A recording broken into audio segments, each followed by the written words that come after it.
பொதுவா நாம ஒரு மருத்துவ பரிசோதனைய பத்தி பேசும்போது அங்க ஒரு தெளிவான எதிர்பார்ப்பு இருக்கும். இப்போ ஒருத்தருக்கு கை உடைஞ்சா எக்ஸ்ரேல அந்த முறிவு ரொம்ப தெளிவா தெரியும். ஆமா.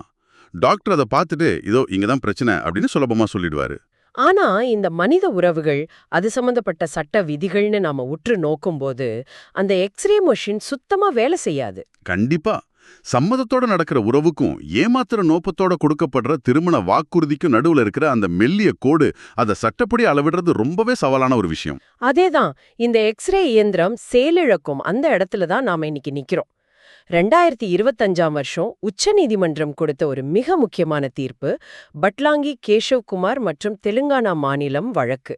ஆமா. இந்த வழக்கின் நீதிமன்ற ஆவணங்களை ஆராயறது தான் இந்த ஆழமான அலசல நோக்கமே. ஒரு முறிந்த திருமண வாக்குறுதி எப்போ பாலியல் வன்கொடுமையா மாறுது அப்படிங்கறது இது ரொம்ப தெளிவே விளக்குது. சரி, இந்த கேஸோட ஆரம்பம் பாத்தீங்கன்னா நிறைய நவீன உறவுகள் மாதிரி தான் தொடங்குது. இணையதள மேட்ரிமோனி மூலியமா அமெரிக்கால இருக்கிற ஒரு ஆணும் இந்தியால இருக்கிற 30 வயசான ஒரு படிச்ச பெண்ணும் சந்திக்கிறாங்க. ம் கல்யாண ஏற்பாடுகள் எல்லாம் தடபடலாம் நடக்குது. ஆனா திடீர்னு அந்த உறவு முறிஞ்சு போயிடுது. இங்கதான் ஒரு ட்விஸ்ட். ஜூன் 2021ல அந்த பெண் எஃப்ஐஆர் கொடுக்கறாங்க. தன்னை ஏமாத்திட்டதாவும் ஒரு முறை கட்டாயப்படுத்தி உறவு வச்சுக்கிட்டதாவும் அதுல சொல்றாங்க. ஆனா 7 மாசம் கழிச்சு இன்னொரு எஃப்ஐஆர் பதிவு பண்றாங்க. அதுல பலமுறை பாலியல் வன்கொடுமை நடந்ததாவும், தான் ஒரு குறிப்பிட்ட சமூகத்தை சேர்ந்தவள் அப்படிங்கறதால அவர் கல்யாணத்தை நிறுத்திட்டதாவும் புதுசா குற்றச்சாட்டுகளை அடுக்குறாங்க. ஒரு நிமிஷம், 7 மாசம் கழிச்சா இவ்ளோ படித்த முதிர்ச்சியான ஒரு பெண் முதல் புகார்ல இத பத்தி ஒரு வார்த்தை கூட சொல்லல. அதான இது ஒரு படத்துல கிளைமேக்ஸ முதல்ல சொல்ல மறந்துட்டு அப்புறமா சாவகாசமா சொல்ற மாதிரி ரொம்ப அபத்தமா இல்லையா? உச்ச நீதிமன்றமும் சரியா இதே கேள்வியை தான் கேட்டுச்சு. முதல் புகாருக்கும் இரண்டாவது புகாருக்கும் நடுவுல இருக்கிற இந்த காலவரிசை முரண்பாடுகளை கோர்ட் ரொம்ப கடுமையா விமர்சிச்சாங்க. அதாவது இதெல்லாம் வெறும் பழிவாங்கும் நோக்கத்துல ஜோடிக்கப்பட்ட குற்றச்சாட்டு அப்படின்னு சொல்றாங்க. சரியா? ஆமா, முற்றிலும் உண்மை. வெறும் காலதாமதம் மட்டும் இல்ல, அந்த ஆண் தரப்புல கோர்ட்ல சமர்ப்பித்த டிஜிட்டல் ஆதாரங்கள் இந்த வழக்கே அப்படியே தலைகீழா மாத்திடுச்சு. ஓஹோ, டிஜிட்டல் ஆதாரங்கள்னா அந்த வாட்ஸ்அப் சாட்ஸ் தான். அதே வாட்ஸ்அப் சாட்ஸ் தான். அந்த பெண் தன்னோட நண்பர்கள் கிட்ட தான் ஒரு தந்திரசாலி அப்படின்னும் அடுத்த பலிக்கடாவை தேடணும் அப்படின்னும் மெசேஜ் அனுப்பியிருக்காங்க. நிஜமாவா? அடுத்த பலிக்கடாவையா? ஆமா, அது மட்டும் இல்ல.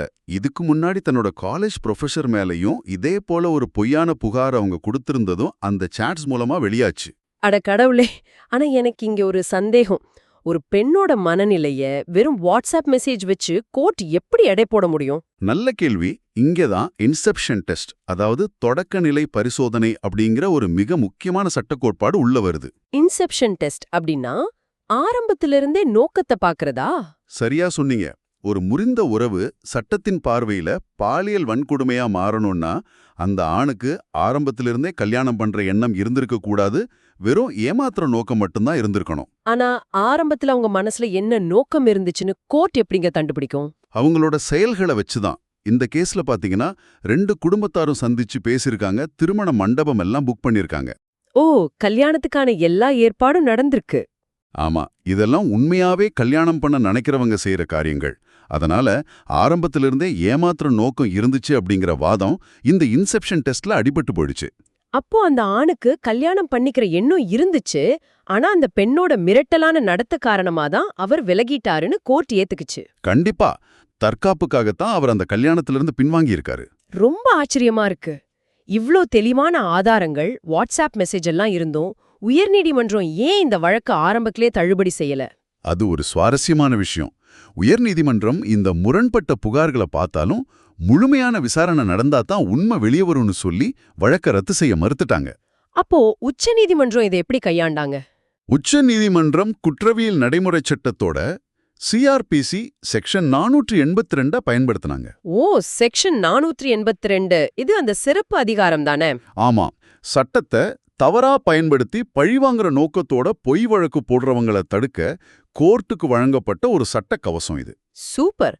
அப்போ இத பயன்படுத்தி உச்சநீதிமன்றம் அந்த 2 எஃப்ஐஆரையும் முழுமையா ரத்து செஞ்சு அந்த ஆணைய விடுவிச்சிட்டாங்க. கரெக்ட். இதிலிருந்து நாம கத்துக்க வேண்டிய நிறைய விஷயங்கள் இருக்கு. குறிப்பா பொதுமக்கள் தெரிஞ்சுக்க வேண்டியது என்னன்னா, காதல் முறிவு எல்லாமே குற்றம் இல்ல. ஆமா, நீங்க சொல்றது ரொம்ப சரி.